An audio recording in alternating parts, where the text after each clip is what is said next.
dan mutilasi hingga menjadi 11 bagian.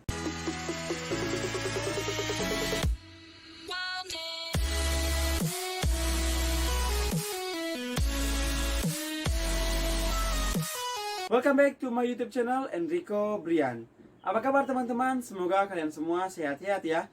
Jadi di video kali ini kita akan membahas tentang 5 kasus kencan yang berujung kepada kematian dan juga mutilasi.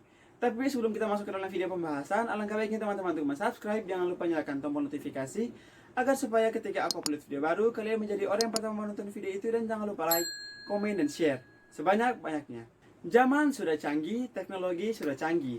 Dan pada era sekarang ini, memang mencari seseorang yang kita cintai itu sudah sangat mudah teman-teman. Apalagi sekarang banyak sekali aplikasi-aplikasi kencan yang tinggal kalian download, cari saja teman kencan, langsung mendapatkan pasangan kencan kalian. Nah, ada beberapa orang yang memang sangat beruntung memiliki teman kencan yang sangat baik. Namun ada juga beberapa dari mereka yang kurang beruntung dan hanya mengantarkan nyawa mereka kepada pasangan yang mungkin hanya 1 bulan mereka kenal dan hanya ingin mencari Scooby Pop-up. Dan di bawah ini kita akan membahas tentang 5 kasus kencan online yang justru bukan berujung kepada cinta dan kasih sayang, ternyata berujung kepada kematian. Dan jika teman-teman sudah penasaran, mari kita masuk ke dalam video pembahasannya. Yang pertama ada kasusnya Alana Rose Jones.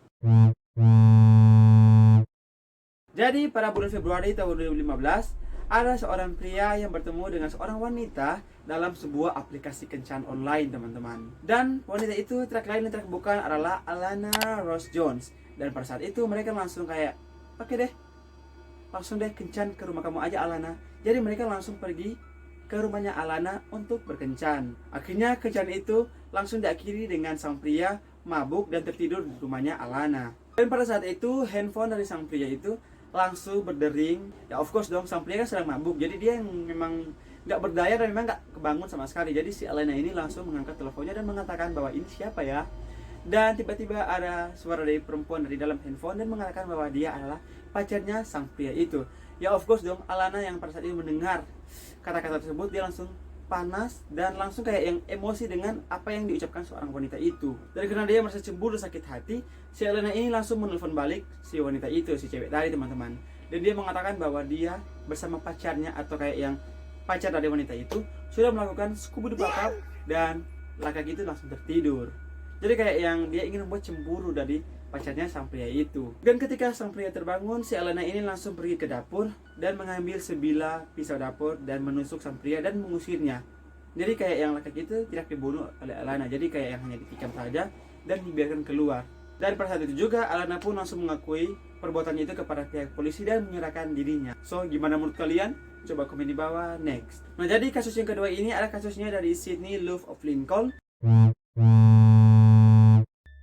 Jadi si Sydney ini adalah seorang wanita berasal dari Nebraska yang melakukan kencan pertamanya pada November tahun 2017 bersama dengan seorang pria yang bernama Billy Boswell. Nah, jadi mereka berdua ini diketahui sudah menjalin hubungan dari aplikasi kencan online. Nah, jadi si Sydney ini pada kala itu masih berusia 24 tahun dan dia sangat antusias dan sangat bersemangat ketika dia akan melakukan kencannya itu bersama Billy ini teman-teman. Bahkan dia sempat mengunggah sebuah video yang menampilkan dirinya sangat cantik ketika dia akan melakukan kencan, dan dia mengunggahnya itu di halaman pribadinya yaitu yang ada di Snapchat. Namun keesokan harinya Sydney ini dikabarkan tidak masuk kerja. Bahkan telepon genggamnya tidak bisa dihubungi oleh teman-temannya, bahkan keluarganya sama sekali. Akhirnya keluarga dari Sydney ini langsung melaporkan kepada polisi bahwa keluarga atau salah satu anggota keluarganya ini menghilang secara misterius. Akhirnya pencarian dilakukan oleh pihak kepolisian sampai melibatkan FBI. Kalian bayangin aja kayak yang kemana Sydney?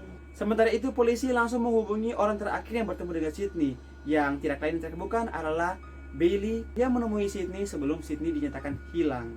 Akhirnya si Billy ini langsung diinterogasi oleh polisi, namun dia juga menyangkal bahwa dia adalah orang yang terlibat atas hilangnya Sydney. Jadi kayak dia, oh bukan gue deh, coba cari yang lain. Padahal orang terakhir yang bertemu dengan Sydney adalah dia teman-teman. Dan usut punya usut, sampai pada bulan Desember tahun 2017, akhirnya polisi menemukan tubuh dari Sydney dalam keadaan tidak bernyawa di kawasan pedesaan. So gimana menurut kalian, siapa pelakunya? Apakah Billy? Coba komen di bawah. Next.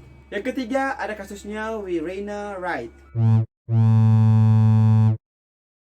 Nah, jadi Irina Wright ini adalah seorang wanita berasal New Zealand atau Selandia Baru dan bertemu dengan pria bernama Gable Tolls setelah berkenalan lewat via aplikasi kencan online. Yang seperti aku bilang tadi, berkenalan lewat aplikasi online. Siapa sih kamu? Asal mana? Nak mana sih? Coba kenalan dong. Nah, setelah kenalan, mereka langsung bertemu, teman-teman.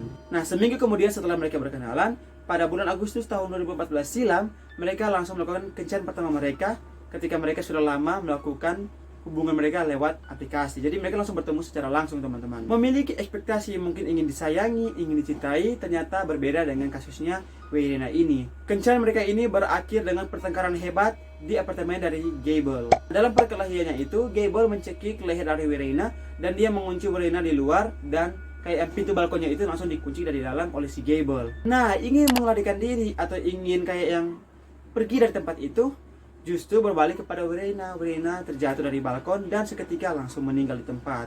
So, gimana menurut kalian? Coba komen di bawah. Next, kasus yang keempat ini yaitu kasusnya Danielle Drayton. Pada bulan Juli tahun 2018 lalu, polisi menyelidiki jejak pria Danielle Drayton yang menjadi tersangka pemerkosaan dan pembunuhan perawat yang bernama Samantha Stewart asal New York. Jadi, polisi sedang menyelidiki siapa Drayton ini sebenarnya. Dan ketika polisi menemukan dirinya yang ada di hotel, polisi menemukan sebuah pemandangan yang sangat tidak enak, yaitu mereka menemukan ada beberapa wanita yang tengah dilecehkan secara seksual oleh si Drayton ini. Akhirnya si Drayton ini langsung ditangkap dan diinterogasi oleh pihak kepolisian, dan Drayton mengatakan kepada kepolisian bahwa dia telah membunuh 6 wanita yang dikenalnya dari aplikasi online atau aplikasi kencan online.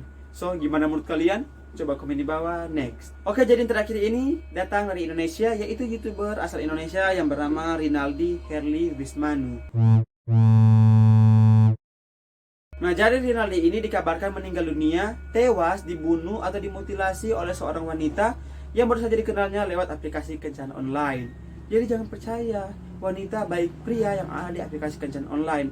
Ya percaya mungkin, tapi kalau ingin bertemu secara langsung mendingan pikir 2 kali, teman-teman. Jangan deh. Nah, menurut keterangan dari Kapolda Metro Jaya bahwa si Rinaldi ini memutuskan untuk bertemu dengan seorang wanita yang bernama Laili Atik Supriyatin dengan menyewa sebuah apartemen mansion di Pasar Baru. Jadi si Rinaldi itu menyewa sebuah apartemen dari tanggal 9 sampai 12 September. Namun ternyata si Laili ini sudah memiliki niat jahat terhadap si Rinaldi.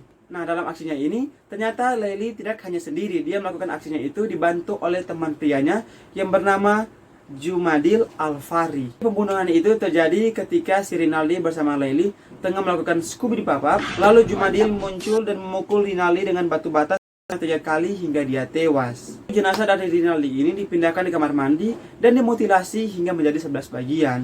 So, gimana menurut kalian tentang kasus ini? Coba komen di bawah. Itulah 5 kasus kencan online yang berujung kepada penikaman, pembunuhan, bahkan mutilasi. Dan menurut teman-teman, kasus mana yang paling mengerikan? Coba komen di bawah. Oke, kita sudah berada di ujung video. Terima kasih kalian sudah nonton videonya. Jika kalian suka, silahkan di like. Mohon maaf jika saya salah kata dari saya. Untuk kritik dan saran, silahkan komen di bawah. Untuk ide-ide video selanjutnya, silahkan di email di bawah ini atau yang ada di deskripsi box. Dan see you in the next video, guys. Salam perdamaian. Dadah.